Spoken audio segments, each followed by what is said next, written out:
तो हेलो दोस्तों, आज हम बात करेंगे फिर से एक बार the last of us series के अगले एपिसोड के बारे में। एपिसोड 2 की शुरुआत 2003 में जकार्ता से होती है, जब एक रेस्टोरेंट के अंदर इबू रत्ना नाम की एक माइकोलॉजिस्ट सुबह का नाश्ता कर रही थी। तभी वहां पर मिलिट्री के कुछ लोग आकर उसे अपने साथ चलने के लिए कहते हैं। गाड़ी के अंदर वो अपनी गलती के बारे में पूछताछ करती है, लेकिन ऑफिसर ये कहते हुए जवाब देते हैं कि उन्होंने कोई गलती नहीं की, बस उन्हें उनकी जरूरत है। जिसके बाद वे गवर्नमेंट लैब के अंदर पहुंचते हैं और हमें पता चलता है कि इबू रत्ना ने अपने जीवन में बस फंगस पर ही रिसर्च किया है। जब वो माइक्रोस्कोप से देखती है तो दावा करती है कि ये फंगस पैरासाइट ही है, लेकिन जब मिलिट्री ऑफिसर बताता है कि यह किसी इंसानी शरीर में उन्हें मिला है तो उसके लिए इस बात का यकीन करना मुश्किल था। जिसके बाद इबू रत्ना को एक कमरे में लाया जाता है, जहां एक महिला की जांच करने पर उसने पाया कि इस महिला को किसी आदमी ने काटा है। मुंह की जांच करने पर उसे जिंदा कॉर्डाइसेप्स फंगस मिला, जिसे देख वह डरने लगती है और वक्त रहते वहां से बाहर भाग जाती है। अधिकारी रत्ना को बताता है कि इस सब की शुरुआत तब हुई जब सारे वर्कर फैक्ट्री में काम कर रहे थे। तभी एक महिला ने उन पर हमला किया, जिस कारण सभी लोग कुछ ही देर में एक दूसरे को काटने लगे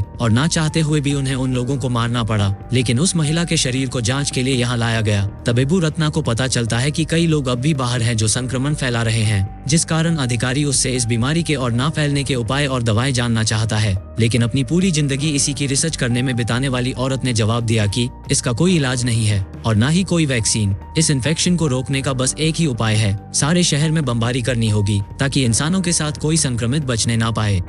अब कहानी वापस 2023 में आती है, जहां एक खंड में एली गहरी नींद से जागती है, लेकिन एली ने देखा कि टेस और जोएल बंदूक थामे उस पर नजर रखे हुए थे। एली ने उन्हें समझाने की बहुत कोशिश की कि उसका ये काटा हुआ निशान एक हफ्ते पुराना है, जिससे पता चलता है कि वो वाकई में फंगल इन्फेक्शन से पूरी तरह से इम्यून है। वो ये भी बताती है कि उसे जब ज़ोंबी द्वारा काटा गया था तो मार्लिन ने उसे ढूंढा और एक कमरे में उसे जंजीरों से बांधकर उस पर कई टेस्ट किए, लेकिन इस दौरान वह कभी बीमार नहीं पड़ी। लेकिन जोएल को उसकी बातों पर भरोसा नहीं था। टेस्ट के फोर्स करने के बाद लड़की ने सब कुछ बता दिया कि पश्चिम में एक फायरफ्लाइज का कैंप है, जहां के डॉक्टर उस पर रिसर्च करके इन्फेक्शन पर वैक्सीन बनाने वाले हैं। लेकिन जोएल के मुताबिक वो यह वैक्सीन वाली कहानियां पिछले 20 साल से सुनते आ रहा है, जिस कारण वह सब छोड़कर वापस बोस्टन जाना चाहता था। फिर भी टेस किसी तरह जोएल को आगे बढ़ने के लिए मना लेती है, क्योंकि जोएल को गाड़ी के लिए बैटरीज भी फायरफ्लाइज ही देने वाले थे। तब थोड़ी देर बाद दोनों एली को लेकर बाहर निकल आते हैं। उस जगह पर गिराए गए बॉम्ब से बने मलबे ने स्टेट हाउस जाने वाला रास्ता ब्लॉक कर दिया था।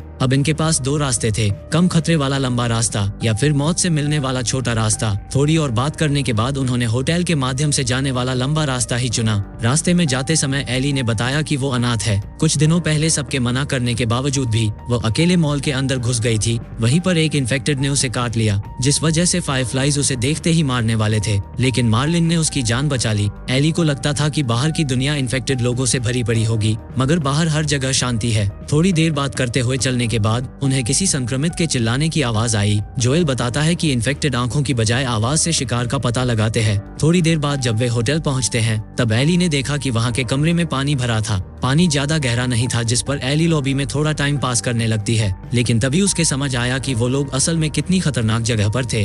ऊपर जाकर उन्होंने देखा कि मलबे की वजह से हॉलवे का रास्ता ब्लॉक हो गया था। तब टेस मलबे से अंदर घुसकर इनके लिए रास्ता ढूंढने चली जाती है। इसी दौरान एली जोएल के पास बैठकर कई सवाल करने लगती है, जैसे वह कहां से है, वह टेस के साथ कब से है और क्या वह उसे पसंद करता है, उसने अब तक कितने ज़ॉम्बीज को मारा है। वह बताता है कि उसने अब तक कई इन्फेक्टेड को मारा है। तभी टेस वापस आ गई, जिससे उसे उसके सवालों के जवाब नहीं देना पड़ा। तब उन्हें बाहर जाने का रास्ता तो मिल गया, मगर नीचे रोड पर ढेर सारे संक्रमित पड़े हुए थे और इनमें से ज्यादातर इन्फेक्टेड जोन को ढूंढने आए हुए होंगे। लेकिन अपनी मंजिल पर पहुंचने से पहले ही वे इन्फेक्शन का शिकार बन गए। तभी एली का ध्यान गया कि इन्फेक्टेड लोग एक दूसरे के संपर्क में हैं। टेस ने इन्हें समझाया कि ये फंगस जमीन के अंदर भी उगता है। अंडरग्राउंड से फंगस की जड़ें आसपास के सारे इलाके में फैल गई हैं, जिससे अगर कोई जिंदा आदमी 1 किलोमीटर दूरी पर भी किसी फंगस पर पैर रखता है तो इधर पड़े इन झंडुओं को पता चल जाएगा कि उनका शिकार आसपास ही है। अब ये साफ था कि इन्हें ना चाहते हुए भी म्यूजियम वाला छोटा रास्ता लेना होगा। म्यूजियम के बाहर सूखी फंगस देखकर जोएल समझ गया था कि शायद अंदर के सारे इन्फेक्टेड मर चुके होंगे। तब म्यूजियम में अंदर आते ही एली को एक आदमी की लाश मिली। वो उसके घाव देखकर हैरान रह गए हैं, क्योंकि इन्फेक्टेड कभी अपने शिकार को इतनी बुरी तरह से नहीं मारते। पर टेस का मानना है कि शायद इसके साथ जो भी हुआ था वो म्यूजियम के बाहर हुआ होगा और शायद ये बाद में अपनी जान बचाने म्यूजियम के अंदर आया हो। तीनों बड़ी ही सावधानी से अंदर जाने लगते हैं, क्योंकि जो भी वहाँ है शायद वो उनकी ही राह देख रहा है।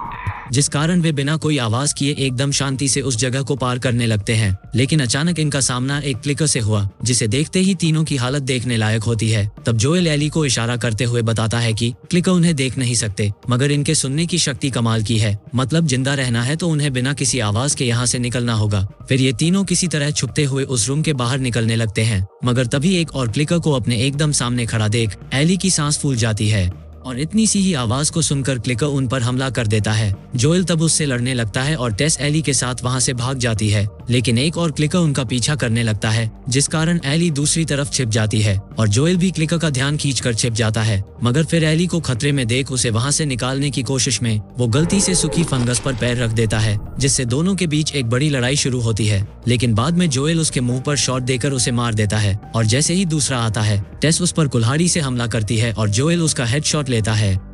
अब उन्हें बिना टाइम वेस्ट किए जल्द से जल्द स्टेट हाउस पहुंचना था। क्लिकर से लड़ते वक्त टेस के पैर में मोच आ गई थी और एली फिर से एक बार इन्फेक्टेड की बाइट का शिकार बन गई थी। लेकिन चिंता की कोई बात नहीं है, क्योंकि वो इन्फेक्शन से इम्यून है। अपनी मंजिल की तरफ बढ़ते हुए बिल्डिंग के बाहर पहुंचते ही उन्होंने देखा कि वहां एली को ले जाने वाला ट्रांसपोर्ट ट्रक तो खड़ा था, लेकिन आसपास कोई फायरफ्लाई नजर नहीं आ रहा था। तब जांच करने पर जोएल को ट्रक का ड्राइवर साइड में मरा पड़ा दिखाई पड़ता है और खून के निशान सीधा स्टेट हाउस के अंदर जा रहे थे। इससे पता चलता है कि यहाँ जरूर कुछ बुरा हुआ है। टेस बिना कुछ सोचे समझे एली को पकड़कर बिल्डिंग के अंदर ले जाती है। तब जोएल भी उसे रोकते हुए गुस्से में उसके पीछे चला गया, पर वह ये देखकर चौंक गए हैं कि अंदर एली को लेने आए सारे फायरफ्लाइज की लाशें पड़ी थी और थोड़ी छानबीन करने पर जोएल को पता चला कि उनमें से एक फायरफ्लाई इन्फेक्टेड था। वो उन्हें देख ये तर्क लगाता है कि या तो फायरफ्लाइज ने इन्फेक्शन के डर से एक दूसरे को मार दिया, या फिर हो सकता है कि इन्फेक्शन को और फैलने से रोकने के लिए उन्होंने खुद की ही जानें ले ली। तब टेस हड़बड़ाते हुए सामान की तलाशी करती है, इस उम्मीद में कि किसी के पास तो मैप होगा जिसकी मदद से वो पश्चिम में बने फायरफ्लाइज के कैंप तक पहुंच पाए। चाहे कुछ भी हो, वो एली को फायरफ्लाइज के कैंप तक पहुंचाने का वादा करती है, ये कहते हुए कि उनकी किस्मत हमेशा अच्छी तो नहीं रहेगी,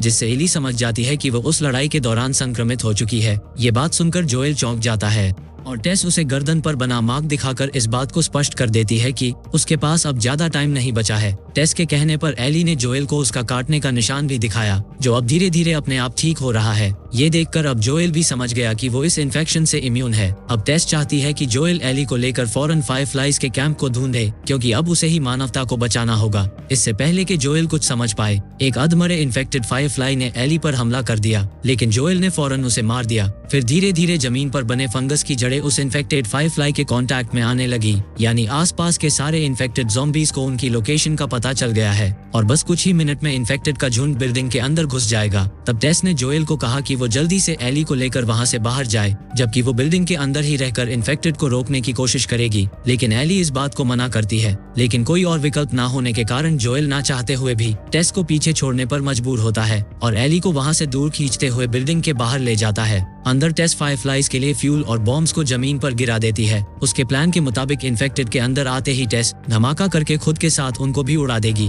और जैसे ही ज़ॉम्बीज अंदर आना शुरू हुए टेस लाइटर को जलाने की कोशिश करती है, लेकिन नाकामयाब होती नजर आती है क्योंकि लाइटर ने काम करना बंद कर दिया है। इन्फेक्टेड ज़ॉम्बीज स्टेट हाउस के अंदर घुसकर अपने शिकार को ढूंढने लगते हैं। तभी उनमें से एक आशिकाना ज़ॉम्बी टेस को किस करके धीरे धीरे इन्फेक्शन ट्रांसफर करने लगता है और टेस आखिरी दम तक लाइटर को जलाने की कोशिश में थी और आखिरकार लाइटर जल गया और टेस ने जमीन पर पड़े फ्यूल को जलाकर स्टेट हाउस में जबरदस्त धमाका कर दिया। जोएल और एली बाहर पहुंचकर इन्फेक्टेड को जलता देख रहे थे, लेकिन साथ ही इस बात से गुस्सा भी थे कि वो टेस के लिए कुछ भी नहीं कर पाए। और इसी सीन के साथ यह एपिसोड खत्म होता है। मिलते हैं अगले वीडियो में। Thanks for watching.